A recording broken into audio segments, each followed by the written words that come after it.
Hello, I'm National Weather Service Meteorologist Peter Chan, and this is a special Alaska weather storm update. We have a series of strong Pacific storms crossing into the Bering Sea that will be impacting the state now into early next week. And this is a special update for the current situation. We do have a number of coastal flood warnings and advisories out along the west coast as of this Wednesday afternoon. And it's certainly going to contribute to high surf action and beach erosion. High winds are going to occur, especially along areas of the lower Yukon Delta up through the Bering Strait, and those winds are going to spread northeastward, though tend to diminish as we head into the day on Thursday along the Beaufort Sea coast. There is going to be a stronger Bering Sea storm that is the remnant of a typhoon currently working its way just southeast of Japan, and that'll be moving up into the Bering, first crossing the central Aleutians come late Saturday morning, early afternoon, coming up through the central Aleutians and then up into the Bering Sea. And for additional information over the next few days, check out weather.gov/ARH or weather.gov/Alaska. And also be tuned into your local emergency alerts should something come across your phone or through other means. So we have impacts that are ongoing across the west coast, northwest Arctic coast. Water levels continue to rise into tonight, and they'll gradually drop off tomorrow morning and afternoon from south to north as the system begins to weaken and retreat further northeastward. And we expect near normal water levels along the west-northwest coastlines by Friday afternoon. There'll be a bit of a lull in the action, but then there's going to be another low pressure in front way out toward the western Aleutians on Thursday, producing some storm force winds, even low-end hurricane gust. That front will be approaching parts of the west coast on Saturday, but with easterly winds ahead of that, that's going to cause water levels to trend lower. But the next big storm will be coming up through the day on later Saturday into Sunday. That low is going to take a track up likely through the central Bering, and this may be one of the deepest lows we've seen since Merbach in a few years. So even though the impacts will be different, it's a strong fall storm, one of the strongest ones we've seen at least in a few years, and we'll continue to update that through the weekend. Quick check of a couple of the FAA webcams. You can see the high surf windy conditions here. There at Wales at the Bering Strait, winds are gusting to 50 miles an hour as of early this Wednesday afternoon, temperature at 40 degrees. On the east end of Norton Sound, Shaktoolik, windy, high surf, 46 degrees. These are areas that are currently under what we have out as coastal flood warnings from just east of Utqiagvik down along the northwest Chukchi Sea coast through the Lisburn Peninsula, and then wrapping around Kotzebue Sound, the north side of the Seward Peninsula, Shishmaref, and on over toward Diomede and Wales. We have a high surf advisory for areas between there and Nome, but Nome on over toward Golovin under a coastal flood warning, and then we have coastal flood advisories along the east end of Norton Sound, and then finally coastal flood warnings for the lower Yukon coastline, especially there at Emonic down toward Hooper Bay, and also a coastal flood warning for St. Lawrence Island. And we have these warnings in effect into at least Thursday morning or afternoon. The conditions, the stronger winds coming through right now across the Bering Strait, Seward Peninsula, those will be lifting northeastward tonight into Thursday and start to weaken as we get into Thursday afternoon. But the main thing to consider is that you could have localized inundation along some of these coastal communities, and you have to watch out for fresh water intake issues or fuel tanks that could be at risk by these strong winds and high surf action. Also, there could be some significant beach erosion where you have these episodes of high surf. Looking at the satellite imagery, we have the low pressure out in this region here, the Bering Strait, lifting up into the Chukchi Sea with a front extending through the mainland down along the Alaska Peninsula, eastern Aleutians. And here's the way the weather map is shaping up for late afternoon this Wednesday. We have a low center there in the Chukchi Sea near 975 millibars, and the front that extends through the eastern Alcan border down along the Alaska Peninsula. Notice the pressure gradient strongest here for this afternoon, Wednesday afternoon, across the Seward Peninsula up along the Chukchi Sea coast, especially Kotzebue Sound up there toward Point Hope, and also extending down into areas of Norton Sound and along the Yukon coast. So by Thursday, that low pressure moves up here north of the Beaufort Sea coastline and starts to weaken, and then attention turns back here to the west. We have another strong low coming toward the western Aleutians with this front, and that low will deepen a bit further as it enters the southwest portion of the Bering with a front arcing ahead of it, but winds ahead of that front will be coming in southeasterly off the southwest coast here by Friday afternoon. But the bigger storm, potentially stronger low, that's the remnants of the typhoon Halong, which is currently southeast of Japan, is going to track across the central Aleutians on Saturday and then up into the Bering. Preliminary indications say the low is going to probably take a track just outside here of the Gulf of Anadyr by the time we get into the late weekend, by Sunday. So stay tuned to later forecasts because that potentially will be the stronger storm. However, the setup is going to be different than Merbach. Even though it may be down close to central pressure similar to Merbach, because it's further west, it's going to have different impacts, which is good news for places like Norton Sound and along the lower Yukon coast. But again, as we look at the winds with the current system, strongest winds here are occurring along the north side of the Seward Peninsula through the Bering Strait and then coming up there between Kotzebue and Kivalina.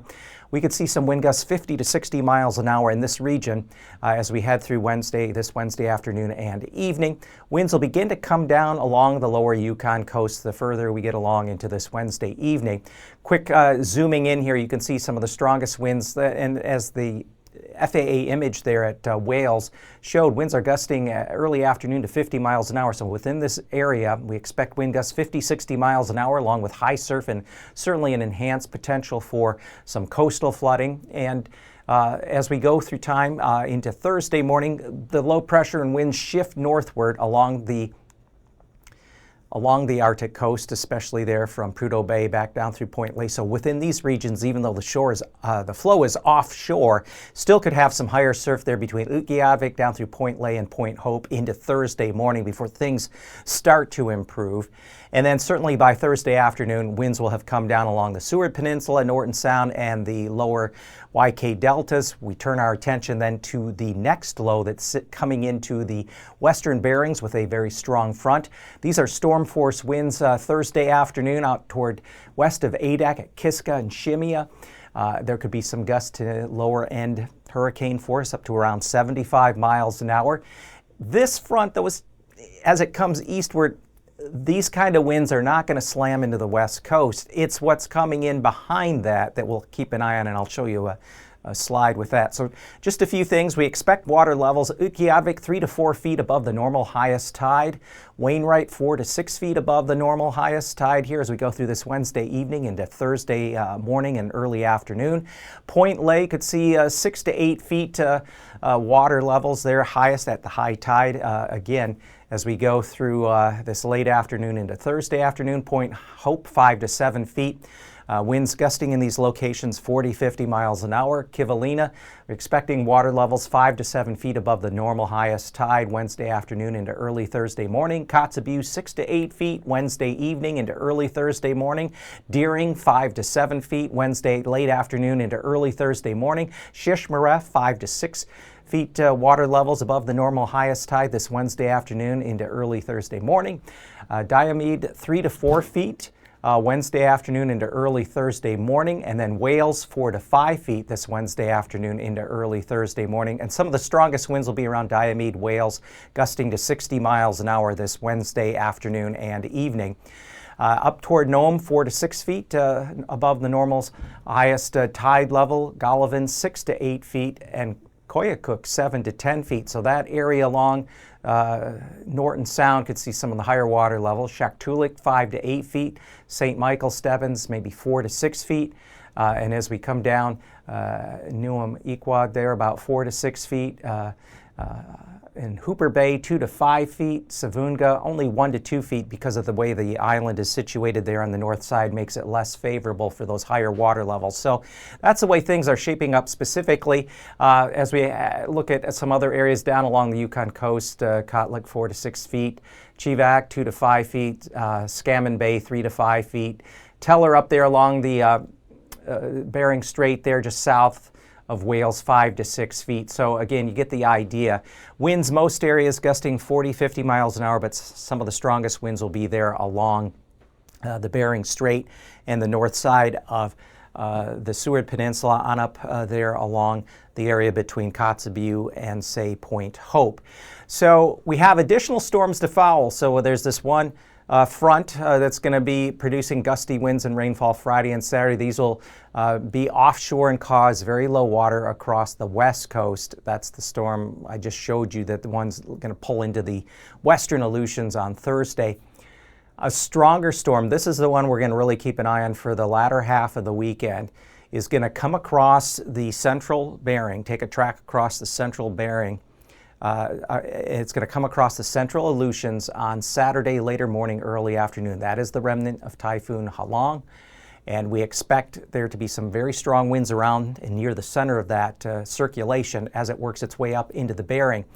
The track is still, there is a little better agreement in some of the models, but seeing that this is still, we're talking Saturday into Sunday, so we have a little more time to zero in on that, but it will have impacts out there along areas of the west coast and Bering Sea as we head through the weekend. Now, the Anchorage Forecast Office, which is responsible for the Aleutians, is showing that the winds on Thursday out there in the western Aleutians will be sustained 55, 60 miles an hour with some gusts of 65 to 75 miles an hour, so just encroaching into low-end hurricane force gust expected Thursday later morning through the afternoon, and they'll start to decrease after that. But here is where that remnants of the Typhoon Halong will be tracking across on Saturday, right there through the central Berings. Now, some of the forecast models of the eastern track would be taking it closer toward and just northwest of St. Paul. Another track takes it for a little further west, but right now the general consensus is to take the low on a more northeasterly track toward the Gulf of Anadyr through the latter part of the weekend, Saturday night into Sunday. That's not guaranteed yet, but here's the thing. This is the more likely track. And so this most likely scenario says the storm remains further west in the Bering Sea, which would be good news for a lot of areas, especially the lower Yukon, Kuskokwim coastline. So offshore winds gusting to 60 miles an hour, some minor coastal flooding similar to the worst flooding we've seen in that area of the Kuskokwim Bay this year. So that would be a better scenario. Worst case scenario is that the low takes a track further east toward the Pribilofs, and then that could produce Murbach-like levels of coastal flooding if that were to happen. But I want to emphasize right now, the consensus is it's going to take that more westerly track. So again, we'll keep you updated here the rest of this week into the early weekend. And for more information, always stay tuned to your local, whether it be radio station or local emergency alerts you may get over your phone or computer. And if you want more information, go to weather.gov/Alaska for the latest watches, warnings, advisories, and forecast information.